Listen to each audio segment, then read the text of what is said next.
Bismillahirrahmanirrahim. Assalamualaikum warahmatullahi wabarakatuh. Yang saya banggakan mahasiswa semuanya, pada hari ini saya akan menyampaikan mata kuliah teori perencanaan program latihan. Teori perencanaan program latihan adalah salah satu mata kuliah yang harus saudara kuasai di prodi kepelatihan olahraga. Diharapkan nanti saudara setelah belajar teori perencanaan program latihan ini, saudara bisa membuat program latihan secara tertulis sesuai dengan cabang olahraga yang saudara tekuni. Baik, sebelum kita bicara tentang program latihan, mari kita lihat dulu struktur prestasi dan faktor-faktor prestasi. Perlu saudara ketahui bahwa untuk mencapai prestasi yang tinggi itu ada dua faktor. Yang pertama adalah faktor ekstern dan yang kedua faktor intern. Faktor eksternal atau eksternnya adalah yang pertama adalah harus ada prasarana sarana dan yang kedua ada sistem kompetisi yang baik. Contohnya, kalau kita mau melatih cabang bela diri pencak silat, kita harus punya prasarananya, yaitu gedungnya atau tempat latihannya. Kemudian sarananya harus mempunyai matrasnya, itu untuk cabang bela diri pencak silat. Kemudian dilihat sistem kompetisinya berjalan tidak. Kalau sistem kompetisinya itu tidak berjalan, ya berarti kita tidak bisa mengukur kemampuan kita selama kita berlatih. Jadi paling tidak ya dalam 1 tahun itu ada 2 kompetisi, sehingga kita bisa mengukur kemampuan kita pada saat kita berlatih dengan program latihan yang benar. Kemudian faktor internalnya atau faktor intern. Jadi agar mempunyai prestasi yang tinggi, kita harus melihat ya, SDM dari atlet itu. Yang pertama harus mempunyai konstitusi tubuh yang bagus. Ya, jadi kalau kita mau melatih atlet bola voli ya harus mempunyai konstitusi tubuh yang tinggi. Ya. Sebab kalau yang kita latih itu tidak mempunyai postur yang tinggi, ya jangan harap untuk bisa berprestasi di tingkat internasional. Kalau kita mau melatih pelempar cakram, ya, paling tidak ya harus mempunyai berat badan 80-100 kilo. Kemudian tingginya ya paling tidak ya harus 100, minimal 185 bahkan 190 cm. Itu jadi kalau kita mau melatih, melihat konstitusi tubuhnya dulu. Jadi kalau konstitusi tubuh itu ya tidak ideal dengan cabang olahraganya, jangan harap untuk bisa berprestasi di tingkat internasional. Selain itu harus menguasai, harus mempunyai fisik yang bagus. Jadi kondisi fisik yang bagus itu baik itu kekuatan, daya tahan, kemudian kecepatan, fleksibilitas, power dan lain sebagainya, harus mempunyai fisik yang bagus. Kemudian harus mempunyai keterampilan teknik yang baik pula. Kemudian juga harus mempunyai pemahaman teknik dan strategi yang baik. Dan yang terakhir mempunyai mental yang baik pula. Jadi itulah untuk mencapai prestasi tinggi ada 2 faktor, saya ulangi lagi. Ada faktor eksternal yaitu prasarana-sarana dan sistem kompetisi yang baik. Kemudian faktor internalnya harus mempunyai konstitusi tubuh yang baik, kemudian fisik yang bagus, teknik yang baik, kemudian pemahaman teknik strategi yang bagus pula, dan mental yang bagus juga. Itu ada struktur dan faktor-faktor untuk mencapai prestasi yang tinggi. Baik, sekarang secara keseluruhan seperti itu untuk mencapai prestasi tinggi. Kemudian apa yang dimaksud dengan program latihan. Jadi kita masuk di program latihan. Jadi definisi program latihan itu para ahli mempunyai definisi macam-macam. Tetapi intinya itu sama. Ini saya mengambil dari Maro, ya. Jadi tahunnya agak lama ini, tahun 1982 ya. Jadi suatu pedoman yang mengikat secara tertulis berisi cara-cara yang ditempuh untuk mencapai tujuan masa mendatang yang telah ditetapkan. Jadi definisi program latihan seperti itu. Intinya program latihan itu harus secara tertulis. Sebab kalau tidak tertulis masih di angan-angan saja, seingatnya saja, ya jangan harap untuk bisa memprediksi pemuncakannya ya.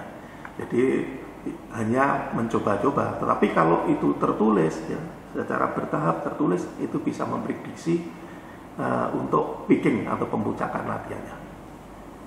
Baik, kita lanjutkan.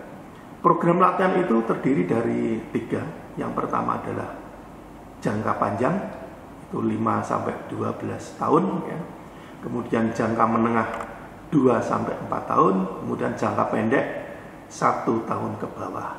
Biasanya itu kalau SEA Games itu 2 tahunan, kemudian Asian Games 4 tahunan, PON 4 tahunan. Nah, tapi yang sering kita jumpai adalah yang waktunya 1 tahun ke bawah. Ini yang sering kita lakukan. Bahkan kemarin pada waktu saya melatih Solo FC tahun 2011 ya. Tahun 2011, kemudian saya melatih Persis tahun 2013 ya. Itu waktu yang disediakan itu tidak panjang, kurang lebih hanya 3 bulan. Ya, seorang pelatih kalau diberi waktu 3 bulan ya harus bisa merencanakan ya, periodisasi latihannya, ya program latihannya. Ya, jadi yang kita latih itu kan bukan atlet pemula, karena atlet yang sudah profesional ya, sehingga tidak masalah walaupun waktunya hanya pendek. Mungkin di luar sana mereka atlet-atlet yang sudah profesional itu latihan sendiri untuk menjaga kondisi fisiknya, sehingga pas masuk di program latihan mereka siap untuk dilatih mulai dari tahap persiapan maupun tahap pertandingan.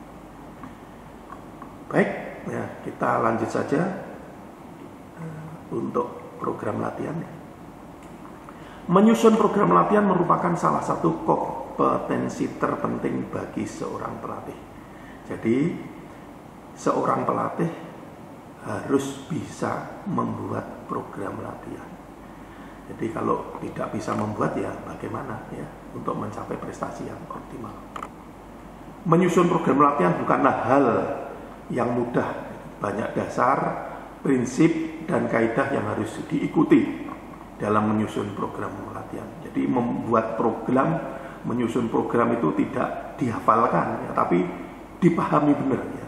Jadi dasarnya dipahami, prinsipnya, kaidahnya juga harus dipahami.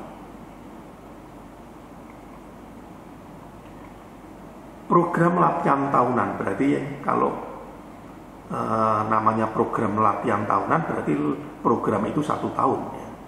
Agar pedoman tersebut menjadi fungsional dan bermanfaat bagi atlet, maka perencanaan program latihan tahunan haruslah didasarkan pada konsep periodisasi dan prinsip-prinsip latihan.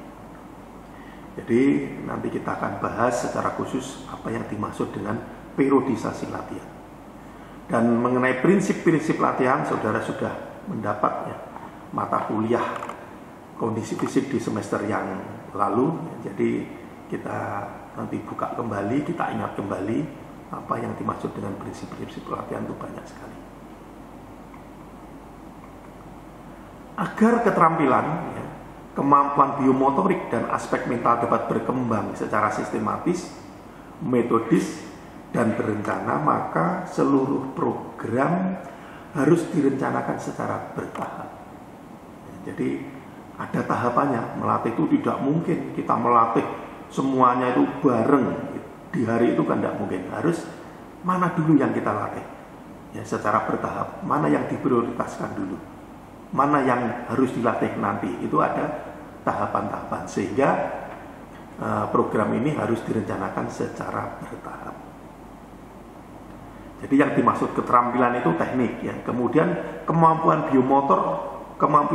biomotorik itu adalah kondisi fisik. Ada kekuatan, ada daya tahan, ada kecepatan, ada kelentukan, ada power, ada daya tahan kekuatan dan sebagainya. Jadi yang dimaksud kemampuan biomotorik itu semacam itu. Kemudian ada aspek mental juga yang perlu berkembang, yang harus dikembangkan di perencanaan program latihan ini. Kenyataannya masih banyak pelatih yang kurang mampu untuk mengorganisir dan merancang suatu program latihan dengan baik. Akibatnya apa? Kalau pelatih itu kurang mampu mengorganisir, merancang program latihan. Yang pertama, atlet tidak bisa mencapai prestasi maksimal. Prestasi maksimal atlet dicapai sebelum atau setelah pertandingan yang direncanakan. Jadi karena belum begitu mampu untuk mengorganisir, sehingga prestasinya tidak maksimal. Kemudian kadang puncak prestasi itu sebelum hari H sudah puncak, padahal yang diharapkan pas hari H-nya itu bisa prestasi. Tapi ada pula yang setelah hari H baru puncak, pas hari H-nya juga belum optimal. Jadi itulah karena memang kurang mampu untuk mengorganisir, merancang suatu program latihan. Hal tersebut menggambarkan bahwa pengetahuan dan pengalaman pelatih kurang tepat dalam merencanakan suatu latihan yang baik. Jadi pelatih tersebut pengetahuannya kurang, pengalamannya juga kurang, sehingga dalam merencanakan latihannya kurang tepat, kurang pas. Dalam metodologi latihan, masalah yang paling kompleks dan menantang adalah bagaimana mencapai prestasi puncak pada tanggal dan waktu yang direncanakan. Ini yang paling menantang. Jadi memang melatih itu tidak hanya pengetahuan, tapi ada seninya juga. Kadang ya, program yang sama dilakukan atau dilakukan oleh pelatih yang berbeda, mungkin hasilnya berbeda juga. Itu tadi, karena melatih itu tidak hanya science ya, tidak hanya pengetahuan, tetapi juga seni. Baik, lanjutkan. Sekarang apa yang dimaksud dengan periodisasi latihan? Jadi ini sudah sering saya katakan ya berulang-ulang, bahwa seorang pelatih kalau tidak tahu yang namanya periodisasi latihan, yaitu bukan pelatih. Jadi periodisasi latihan itu apa? Proses pembagian rencana program latihan tahunan ke dalam beberapa tahap latihan yang lebih kecil, yang bertujuan untuk memberikan kemudahan dalam menyusun pemuncakan yang tepat dalam pertandingan penting tahun tersebut. Jadi dari program tahunan tersebut ini dibagi menjadi tahapan-tahapan yang lebih kecil. Ada, kalau istilahnya kalau di perencanaan program dibagi menjadi makro, kemudian mikro, kemudian dipecah lagi menjadi unit latihan atau latihan harian. Program latihan tahunan dalam kebanyakan cabang olahraga pada dasarnya dibagi 3 tahap. Jadi yang dimaksud periodisasi ini 3 tahap. Yang pertama adalah tahap persiapan, kemudian tahap pertandingan, dan tahap transisi. Inilah yang dinamakan periodisasi latihan. Jadi memang sengaja saya ulang-ulang ya, biar saudara nanti hafal betul. Kalau ditanya apa itu periodisasi, ya jawabnya ada tahap persiapan, tahap pertandingan, tahap transisi. Dan yang saya ajarkan ini sudah dipakai ya, sudah memang dipakai di Pelakda Provinsi Jawa Tengah, sudah pakai ini. Kemudian di Pelatnas saya survei di sana, itu memang model program latihannya ya pakai yang periodisasi semacam ini. Dan referensi saya ini kebanyakan dari Bompa. Ya, jadi Bompa. Baik, kita lanjutkan. Nah, pembagian waktu dalam 1 tahun. Ya. Dalam 1 tahun ini ada 3. Yang pertama itu tahap persiapan, tahap pertandingan, dan tahap transisi. Kalau dalam 1 tahun itu ada 12 bulan, itu tahap persiapannya itu bisa 4 bulan. Kemudian tahap pertandingannya 7 bulan, dan transisinya bisa 1 bulan. Itu kalau waktunya 1 tahun atau 12 bulan. Dengan model yang pertama, pembagiannya seperti itu. Kemudian model yang kedua. Model yang kedua, tahap persiapannya itu 3 bulan, tahap pertandingan 7 bulan, dan tahap transisi 2 bulan. Ini model yang kedua. Jadi yang berbeda adalah ini dengan yang model 1 itu tahap persiapannya dan tahap transisi. Kalau yang model 1 itu kan transisinya 1 bulan, persiapannya 4 bulan, tetapi yang model yang kedua persiapannya cuma 3 bulan, transisinya 2 bulan. Sekarang model yang ketiga. Model yang ketiga itu persiapannya 4 bulan, pertandingannya 6 bulan, dan transisinya 2 bulan. Saudara pilih yang mana? Jadi tergantung siapa yang dilatih.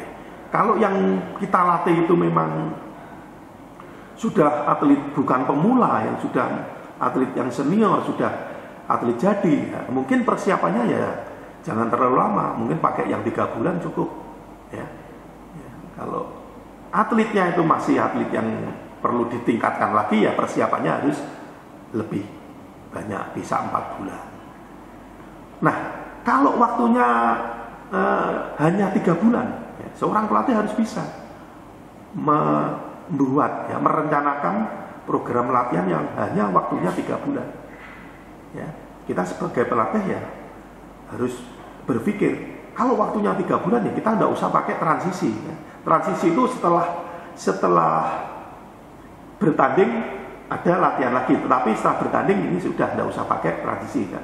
Disarankan aja latihan di luar program ini ya untuk di rumah. Jadi kita pakai yang tahap persiapan dan tahap pertandingan. Kalau waktunya 3 bulan bisa saja kita bagi 2. Tahap persiapannya itu 1,5 bulan, tahap pertandingannya 1,5 bulan. Atau tahap persiapannya itu 1 bulan, tahap pertandingannya bisa 2 bulan.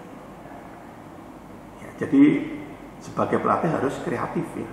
Kalau waktunya 7 bulan, ya saudara harus berpikir, kita tidak usah pakai transisi. Langsung saja kita bagi. Persiapannya itu bisa 3 bulan, tahap pertandingannya bisa 4 bulan. Itu ya, jadi saudara harus bisa membagi dengan periodisasi waktu yang tersedia. Baik, kita lanjutkan.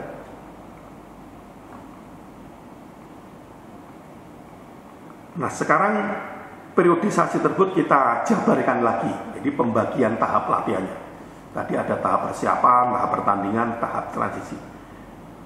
Di dalam tahap persiapan itu ada 2. Ada persiapan umum atau disingkat dengan TPU. Kemudian ada tahap persiapan khusus disingkat TPK. Itu tahap persiapan. Kemudian tahap pertandingan dibagi 2. Tahap pra-pertandingan dan tahap pertandingan utama. Tahap pra-pertandingan disingkat TPP, tahap pra-pertandingan utama disingkat TPUT. Jadi istilah pertandingan bisa saja diganti dengan kompetisi. Jadi ada tahap pra-kompetisi kalau itu tahap kompetisi, dan kedua adalah tahap kompetisi utama. Kemudian terakhir ada tahap transisi. Inilah yang dimaksud dengan periodisasi latihan yang sudah kita jabarkan, mulai dari tahap persiapan dibagi 2, kemudian tahap pertandingan dibagi 2, dan tahap transisi. Ini saudara cermati, saudara pahami ya, supaya nanti benar-benar saudara paham tentang periodisasi latihan. Kita lanjutkan. Nah, sekarang saudara bisa lihat ya, istilahnya tabel ya, atau gambar tabel ya. Jadi periodisasi latihan yang sudah saya jelaskan tadi kalau dibuat tabel semacam ini, ada tahap persiapan yang di atas itu ya, ada tahap kompetisi atau tahap pertandingan dan transisi.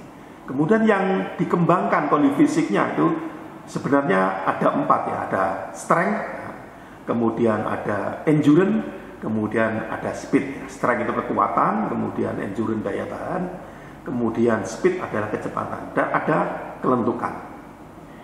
Nah, dari tahap yang sudah masuk di tabel ini ya, ada yang dilatih itu nanti akan saya jelaskan ya. Mulai dari strength itu periodisasinya apa saja, nanti kita lihat ya. Kemudian endurance atau daya tahan itu periodisasinya bagaimana. Kemudian speed periodisasinya bagaimana. Baik, sekarang kita langsung saja untuk menjabarkan ya isi dari periodisasi latihan. Jadi isi dari kekuatan atau strength ya, kekuatan atau strength itu sebenarnya ini ya. Ini bisa saudara lihat di situ ada fase latihan ya. Kemudian persiapan ya. Kemudian ada pertandingan. Nah, untuk periodisasi kekuatan ini tidak boleh saudara pada awal-awal di tahap persiapan itu sudah memberi latihan yang dosisnya untuk kekuatan maksimal, tidak, tetapi harus diawali dulu ya. Jadi periodisasi kekuatan itu urut-urutannya mulai dari tahap persiapan sampai tahap pertandingan itu diawali dengan adaptasi anatomi. Ya, nanti saudara bisa lihat bagaimana cara melatih adaptasi anatomi. Setelah adaptasi anatomi dilatih ya, kurang lebih mungkin 1 bulan, mungkin 1,5 bulan ya, biar ada adaptasi fisiologis ya. Ya, dilatih dengan adaptasi anatomi ya, walaupun itu nanti juga bisa pakai beban luar maupun pakai beban dalam. Setelah dikuasai adaptasi anatomi baru meningkat ya. Ya, di angka 2 itu kita meningkatkan kekuatan maksimum ya. Biasanya kalau kekuatan maksimum itu di persiapan umum, tapi yang agak akhir-akhir ya. Jadi kalau persiapan umumnya itu 2 bulan ya, mungkin di bulan atau bulan kedua, minggu ke-3 atau ke-4 ya, itu baru ditingkatkan kekuatan maksimumnya. Setelah dilatih kekuatan maksimum, ototnya sudah kuat, baru dikonversi atau dirubah menjadi power dan daya tahan otot, tergantung dari cabang olahraga yang saudara latih. Kalau itu sepak bola ya, kalau itu sepak bola berarti dari kekuatan maksimumnya tadi dikonversi ke power. Karena apa? Sepak bola butuh power. Kemudian kita konversi juga ke daya tahan otot. Karena apa? Sepak bola juga butuh daya tahan otot. Tetapi kalau yang kita latih itu panahan, cabang panahan, mungkin konversi dari kekuatan itu tidak ke power, tapi yang dominan berarti daya tahan ototnya yang kita latihkan. Power kita tidak dilatih, kita tinggal, karena di panahan itu yang dominan adalah daya tahan ototnya. Jadi konversi dari kekuatan maksimum ke daya tahan otot. Setelah itu, setelah dipunyai kekuatan maksimum sudah, power sudah, daya tahan otot sudah, kemudian dipelihara, maintenance. Jadi tidak ditingkatkan lagi dan dipelihara, karena maintenance ini sudah masuk di tahap pertandingan. Ya, jadi pemeliharaan kondisi fisik yang sudah dipunyai. Jadi bedanya tahap persiapan dan tahap pertandingan itu, kalau tahap persiapan itu meningkatkan ya fisiknya, kalau di sini adalah kekuatannya ditingkatkan ya, sampai ke powernya. Kemudian kalau tahap pertandingan adalah maintenance, pemeliharaan. Karena di situ ada latihan teknik-teknik tinggi. Jadi fisik sudah hanya pemeliharaan saja. Ya. Oke, kita lanjutkan. Sekarang isinya ya. Apa itu adaptasi anatomi? Nah, ini adaptasi anatomi ini latihannya seperti ini. Nanti saudara baca sendiri ya. Saudara baca, kemudian kalau belum paham nanti bisa ditanyakan atau didiskusikan. Ini contoh yang adaptasi anatomi. Kemudian contoh yang lain ya. Ya, ini contoh yang lain. Ya. Latihan sirkuit ya. Kemudian latihan sirkuit dengan beban luar. Ini ada contoh, nanti saudara baca sendiri, kamu pelajari, nanti kalau kurang paham saudara tanyakan ya. Nah, ini kekuatan maksimal ya, cara melatih. Kalau tadi adaptasi anatomi, sekarang bagaimana melatih kekuatan maksimal ya. Nah, sebelum tahu tentang metodenya, saudara harus tahu tentang bebannya ya. Beban yang dimaksud super maksimal, maksimal, berat, sedang, ringan, ini saudara nanti bisa baca sendiri ya. Jadi tidak akan saya jelaskan karena ini dengan membaca saudara bisa paham ya. Jadi kalau ada masalah baru ditanyakan. Ini untuk mencari beban maksimal ya, 1 RM ya, ini perlu saya jelaskan kali ini ya. Jadi beban maksimal 1 RM ya, beban maksimal 1 RM itu, RM artinya repetisi maksimal. Melakukan bench press ya. Ya, pada waktu mengangkat bench press, saudara mengangkat 1 kali, yang kedua tidak kuat, berarti itulah 1 RM. Misalkan bench pressnya 100 kilo ya, saudara bisa ngangkat 2 kali, yang ketiga masih kuat, berarti itu belum 1 RM ya. Sehingga itu perlu kita tambah lagi bebannya. Misalkan 105 ya, 105 kita angkat ya. Kemudian yang kedua tidak kuat, itulah beban 1 RM. Kemudian beban maksimal 10 RM ya sama. Kalau yang ke-11 tidak kuat, itulah yang dimaksud dengan beban 10 RM. Jadi kita ngangkat 10 kali, yang ke-11 benar-benar tidak kuat, itulah beban yang dinamakan beban maksimal 10. Baik ya, kita lanjut saja. Ini pendapat-pendapat lain nanti saudara bisa baca sendiri ya. Ini contoh untuk melatih kekuatan ya, ini juga melatih kekuatan yang tujuannya untuk membesarkan otot ya. Ya. Kemudian ini untuk meningkatkan kekuatan yang tidak disertai besarnya otot. Jadi ototnya kuat tapi tidak menambah besar ya. Itu metode latihan kekuatan, nanti saudara baca ya. Ya. Ini bahannya kan sudah di-share di Spada ya, jadi nanti saudara bisa melihat di sana bahannya. Ya. Ya. Ini contoh-contoh ya dengan piramid ya, dengan piramid sistem. Bahannya juga akan saya share di WA group juga ya. Ya. Ya. Ini cara lain ya. Ya. Ya. Ini untuk power ya, latihan power ya, peningkatan power. Ini dengan model berbagai metode. Saudara bisa pakai nanti yang mana yang paling saudara kuasai, yang paling cocok dengan atlet saudara.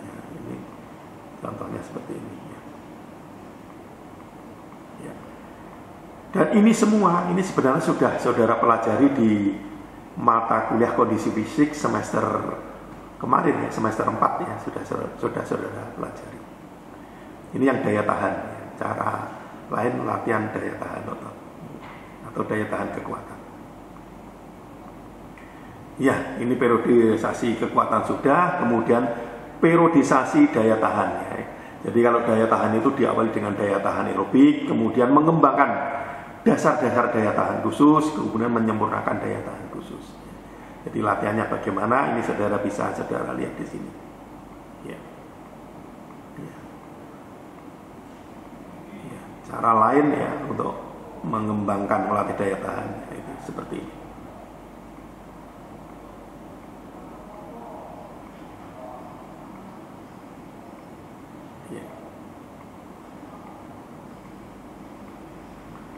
Ini tidak saya bahas karena memang sudah dibahas, nanti dibaca sendiri saja. Ya. Nah, ini kecepatan, ya, kecepatan. Kalau tadi adaptasi anatomi sudah, kemudian kekuatan maksimal sudah, kemudian power sudah, ya, kemudian daya tahan sudah. Ini kecepatan ya, kecepatan. Kecepatan itu periodisasinya daya tahan aerobik dan anaerobik. Jadi sebelum kita melatih kecepatan maksimal, harus diberi pondasi dulu, daya tahan aerobik dan daya tahan anaerob. Kemudian kecepatan maksimal dan daya tahan kecepatan. Kemudian kecepatan khusus, kemudian kelincahan reaksi, dan terakhir adalah pemeliharaan. Nanti dibaca juga, baca sendiri. Nah, ini model-model latihannya nanti saudara baca.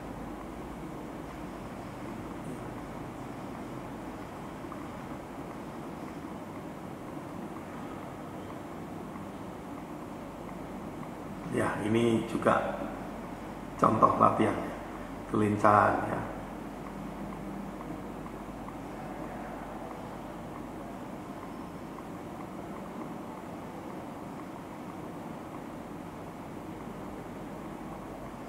Iya, cara lain untuk melatih kelincahan.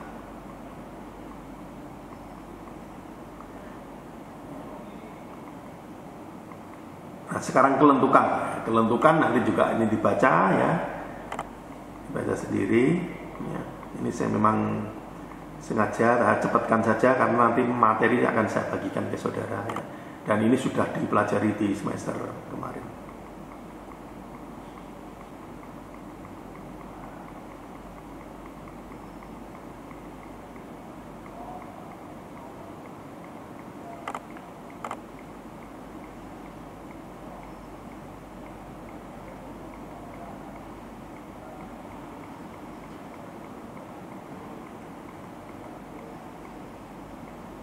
Ya, baik.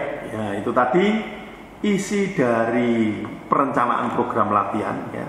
Kondisi fisik mulai dari kekuatan, kemudian daya tahan, kemudian kecepatan, kelentukan, sudah ada bahannya di yang saya jelaskan tadi atau yang di materi tadi. Jadi saudara tinggal melihat lagi, itu semua nanti sangat berguna untuk merencanakan program latihan. Jadi isinya nanti mengambil dari situ ya. Ya, kapan kita melatih kekuatan, kapan kita melatih power, kapan kita melatih kecepatan.